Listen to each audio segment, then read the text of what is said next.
tayo ngayon sa tabing dagat. Bala kong mamingwit. Ayan, tingnan natin kung mayroong mahuhuli. Yung bago tayo magsimula, hindi nyo kalimutan mag-like, subscribe sa aking channel mga idol.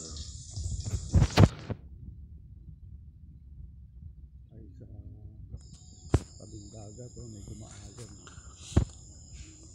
Ayan po, ngayon po ay maaga pa, wala pang 6 o'clock ng umaga, kaya medyo madilim-dilim pa. Ayan, malapit na tayo sa dagat. Ito, nalapitan ko yung isang nakita kong namimingwit din. Itanong ko kung mayroon pang mga isda na nahuhuli ngayon. Ayan o, ang dilim pa, sobrang malamig at panahon.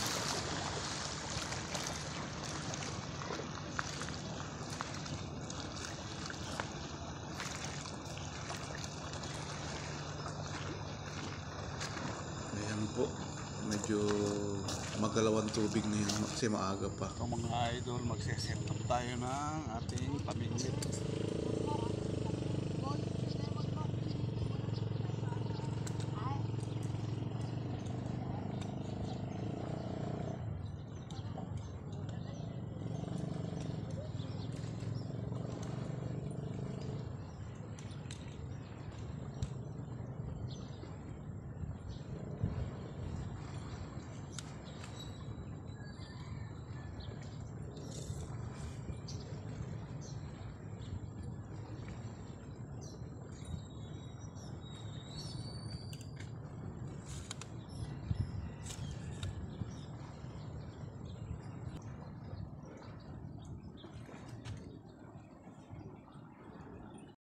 Yan mga idol, medyo maalon kasi maaga pa. Ayan o, ito ay sa Los Baños. Ayan, kita natin yung mga pulo.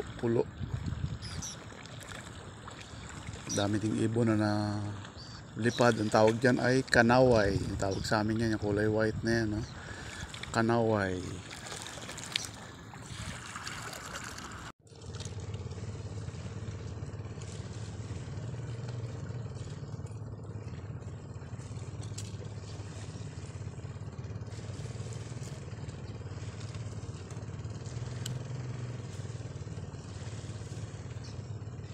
Yung mga idol, medyo naulan-ulan pa.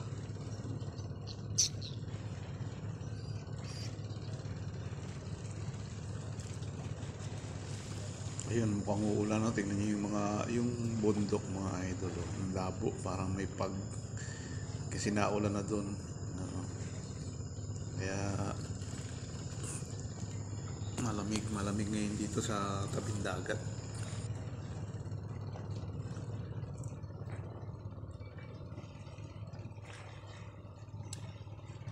Naulan, mababasa ang cellphone. Yung mga idol, naulan, basa ang ating cellphone.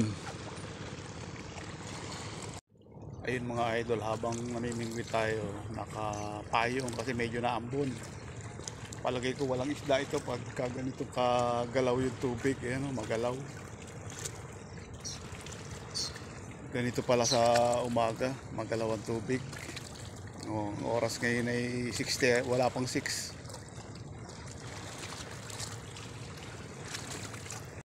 Ito mga idol, tong recrop na to, dati labas ang bato niyan hanggang doon sa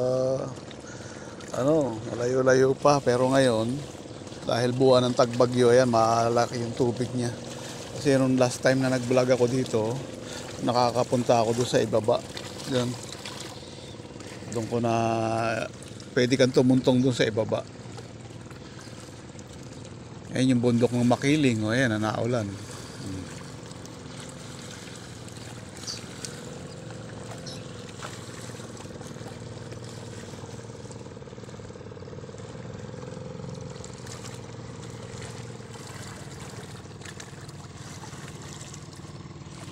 Wala pang kumakagat dito sa aking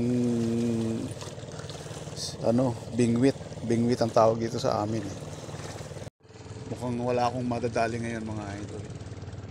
Walang makahuli na naman kagaya ng isang dati. Walang masyadong isda rito sa dagat ng Los Baños. Ayan, walang masyadong isda. Ang kasing isda nandun sa gitna, kailangan may bangka ka pa. Doon. Sigurado maraming fish cage doon. Ayan, oh.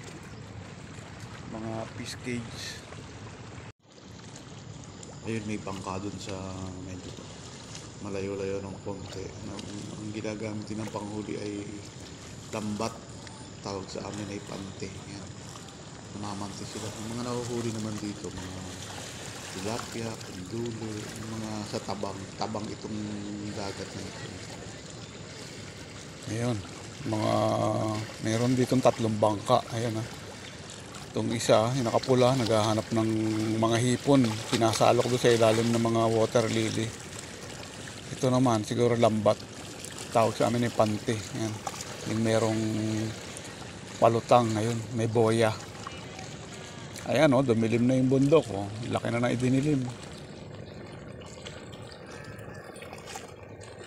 Ito ganun din, lambat din to. Ay, yung mga boya nila. Ito pala mga idol, ito yung pinapait niya. Yan yung maggots, bumili ko. Yan mga idol, medyo magalaw ang tubig pala mga idol. Hindi mo na kailangan magdala ng pain kung mamimingwit ka. Kasi gaya nung nakita nyo kanina, yun pwede kang bumili ng 10 pesos, 20 pesos. Yun maggots, ewan ko kung saan nila kinuha yun. Yun yung mga pinapain dito sa paghuli ng mga isda dito.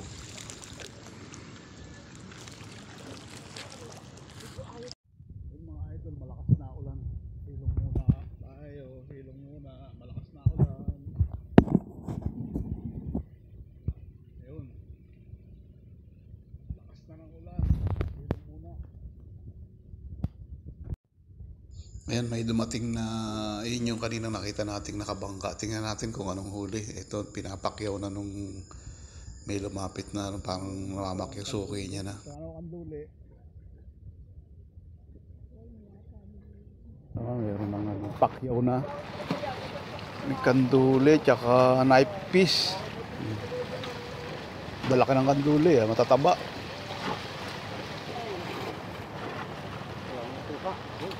Knife fish. Tinatapon lang ba yan?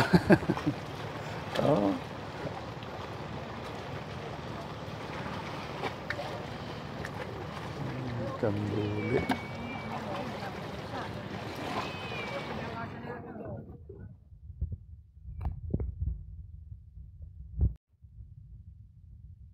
Ayan, dyan hinagis yung night fish sa mga pusa. Ayun, jackpot yung mga pusa.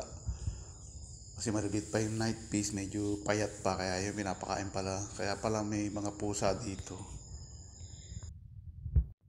Ngayon mga idol, medyo alas 7 na, 7:30, kailangan na umuwi. Ayan, wala tayong nahuli. Susunod na lang siguro. Kasi may gagawin pa ako sa bahay, kaya kailangan makauwi ng maaga. Pero yung iba hanggang tanghali dito, nakakahuli naman sila. Yung kakwentuhan ko, nakahuli daw siya kahapon ng 2 kilo.